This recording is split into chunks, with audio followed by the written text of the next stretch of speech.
Kenneth, somehow parang naging parang crowd's favorite ka din yesterday. Did it somehow add to your confidence para ipanalo talaga? Siyempre po. Kasi sa simula pa po, sila po yung parang magbibigay sa akin ng lakas po talaga. And I'm so grateful for the people who are there for me since day one. Dahil yun po, nagbibigay po kayo ng lakas sa akin, lakas ng loob sa akin, and pinupush ko po yung sarili ko dahil sa inyo po. And anong tawag dito? What was on your mind nung dalawa na lang kayo? Kasi parang when you were announced as man of the world, parang in a way, parang moment of silence for you, di ba? Parang hindi ka masyado makareact and all. Sa totoo lang po, hindi ko pa po napifeel na ako pala yung man of the world this year. Last night, panay-iyak po ako. Hindi ko mapipigilan po. Hindi po ako nakatulog. Sa totoo lang po. Tingin ko sa sarili ko sa mirror. Sabi ko, totoo ba to? Naaas ko yung sarili ko na sobrang blessed po talaga ang mga binibigay. Sobrang dami po talaga ng blessings na binibigay si God sa akin this year. And I'm so very grateful and very thankful to Him po. Dahil hindi ko naman po ito corona po to niya. And I will always offer this crown to Him. Dahil siya po ang tunay na may-ari nito. Taray. Iba, yun yung maganda. I think you're acknowledging na yung panalo mo is not on your own. Diba? So, it's with the help of God and of course. Diba sabi nga nila, hindi pwedeng manalo yung pageant winner nang siyang mag-isa. So, talagang maraming tao. Maraming tao. And siyempre, si God po talaga yun. Correct. Siya po talaga yung nag-inline ng lahat ng plans niya. God's timing is always perfect po. Ano yun? What do you plan for your 100,000? May 100,000? I think po, isa-save ko po ito for future plans. May plan. Oh, di mo naman kailangan gastusin. Halos lahat libre eh. Hindi naman po.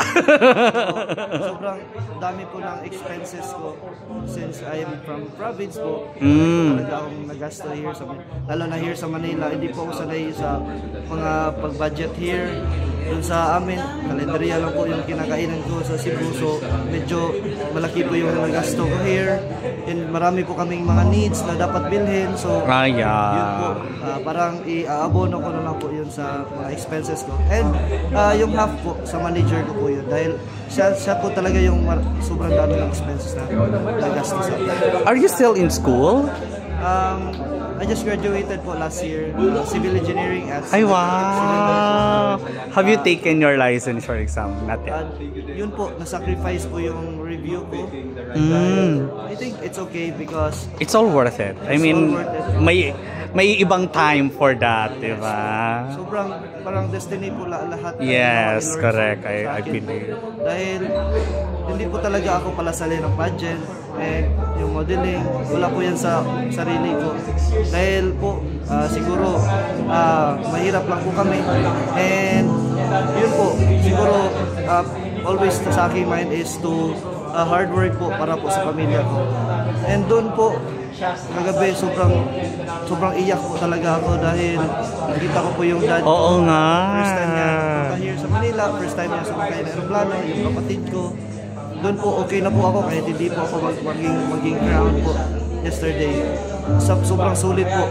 Lalo na yung yung una po na hindi pa na-announce yung top 20. Nag-announce po ng mga minor special awards. Yes. Yeah. Parang sabi ko sa sarili ko, okay na to, puta na ako. Kahit hindi na ako makapasok sa top 20. At least nakita ko yung magulang ko here. And yun po, sobrang talagang proud ako sa sarili ko dahil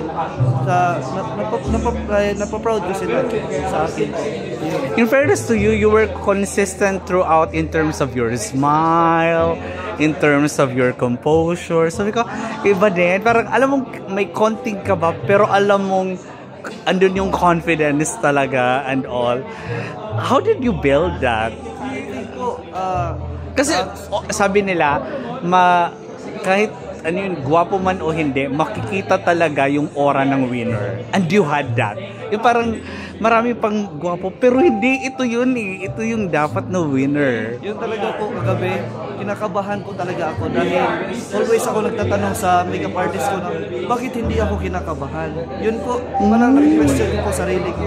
Dahil sobrang weird po talaga na last night, hindi talaga ako kinakabahan. And yun yung finals night eh. Dapat kabahan talaga ako.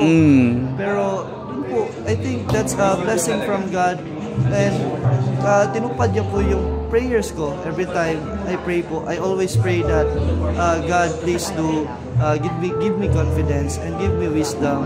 And every time I step on the stage, may it be your foot, Lord, and may it be your guidance, Lord, that will be also whatever comes into my mouth, it is from you, God.